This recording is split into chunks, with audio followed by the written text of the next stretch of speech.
29 বছর সময়টা নিতান্তই কম নয়। 29 বছর পর আইসিসির কোনো টুর্নামেন্ট আয়োজন করার সুযোগ পেয়েছে পাকিস্তান। চ্যাম্পিয়ন্স ট্রফি আয়োজিত হতে যাচ্ছে পাকিস্তানে। ফার্স্ট ম্যাচেই স্বাগতিক পাকিস্তান মাঠে নামছে নিউজিল্যান্ডের বিপক্ষে। সো এই ভিডিওতে আমরা এক্সপ্লেইন করব যে কোন 5টি বিষয় নির্ধারিত করবে এই পাকিস্তান ভার্সেস নিউজিল্যান্ড ম্যাচের ফলাফল। নাম্বার 1, পাকিস্তানের পেস আক্রমণ। ওয়াসিম আকরাম, ওয়াকার ইউনুসদের দেশ পাকিস্তান যুগ যুগ ধরে দুর্দান্ত সব পেস বোলারদের জন্ম দিয়ে এসেছে। শুধু তাই নয়, এবার পাকিস্তান যে দলটা নিয়ে চ্যাম্পিয়ন্স ট্রফি খেলবে সে দলটার হেড কোচও আকিব জাভেদ, যিনি কিনা 90s পাকিস্তানের অন্যতম দুর্দান্ত পেসার ছিলেন। সে কারণেই কিনা এবারে পাকিস্তানের টিমটা যথেষ্টই পেস নির্ভর।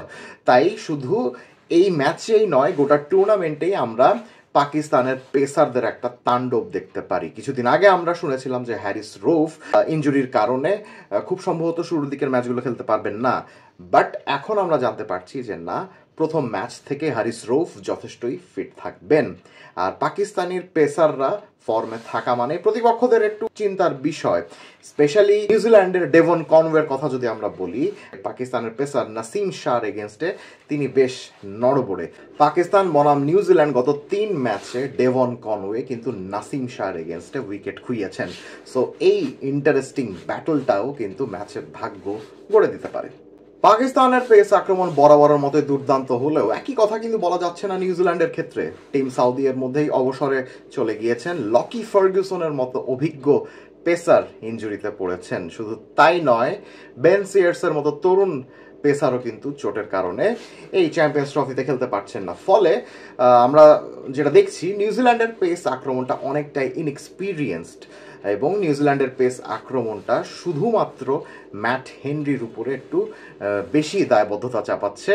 শুধু ম্যাট হেনরি নন, উইলিয়াম ও রুরকো রয়েছেন, কিন্তু স্বাভাবিকভাবেই লকি ফার্গুসন, টিম সাউদি নামগুলোর মধ্যে একটা কিন্তু ভারী কি ছিল, সেই ভারী কি ভাবটা আমরা ম্যাট হেনরি বা উইলিয়াম ও রুরকের মতো পেসারদের কাছ থেকে কিন্তু পাই না। সো নিউজিল্যান্ডের এই পেস আক্রমণ, অনভিজ্ঞ পেস আক্রমণ কিভাবে নিউজিল্যান্ডকে সাহায্য করতে পারে সেটা কিন্তু আমরা প্রথম ম্যাচ থেকেই দেখতে পারবো। নিউজিল্যান্ডের যেহেতু পেস আক্রমণ ভালো নয়, তাই আমরা স্বাভাবিকভাবেই ধরে নিতে পারি যে তারা অবশ্যই স্পিন ডিপেন্ডেন্ট একজন দল হয়ে কিন্তু চ্যাম্পিয়ন্স ট্রফিতে খেলতে আসছে।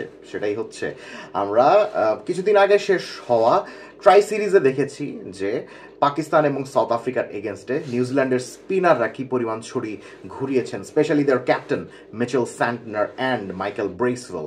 শুধু তাই নয়, আরও অনেক পার্ট টাইম স্পিনার কিন্তু রয়েছে। আপনারা সবাই জানেন, গ্লেন ফিলিপস রয়েছেন, রাচিন রবীন্দ্রা রয়েছেন, অ্যান্ড ড্যারেল মিচেলও কিন্তু রয়েছেন।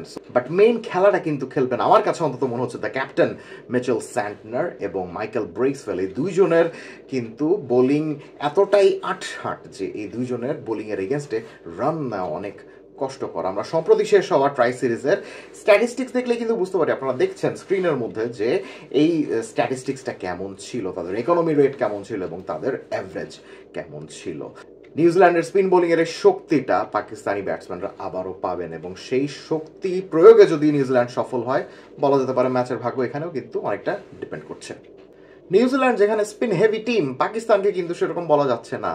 Only one frontline spinner has been brought into this Champions Trophy squad, and that is Abrar Ahmed. অর্থাৎ মাত্র একজন ফ্রন্টলাইন স্পেশালিস্ট স্পিনারের উপরে ডিপেন্ড করে পাকিস্তান এই গোটা টুর্নামেন্ট খেলবেন, দ্যাট ইজ আবরার আহমেদ। একজন স্পিনার নিয়ে পাকিস্তান কতদূর এগিয়ে যেতে পারে সেটারই কিন্তু আমরা মোটামুটি একটা এক্সাম্পল এই পাকিস্তান ভার্সেস নিউজিল্যান্ড ম্যাচের মধ্যে দেখতে পারবো।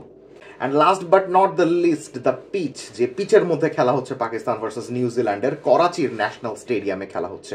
আমরা গত 1 দশকের স্ট্যাটিস্টিক্স যদি আমরা দেখি, তাহলে আমরা বুঝতে পারবো যে এই পিচটা সাধারণত ব্যাটসম্যানদেরকেই সাহায্য করেছে। ব্যাটসম্যানরাই অনেক সুফল পেয়েছেন এবং পেসাররা ঠিক এই পিচটাকে পছন্দ করেননি, কারণ পেসাররাই মূলত এই পিচে অনেক বেশি মার খান। স্ক্রিনে দেখানো স্ট্যাটিস্টিক্স আপনারা বুঝতে পারছেন যে এই পিচটা পেসারদের জন্য অতটা সুখকর নয়।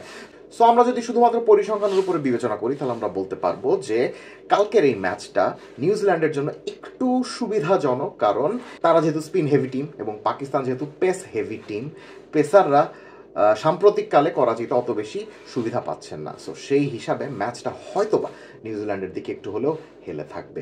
আসলে কি থাকবে দেখে নেওয়া যাক।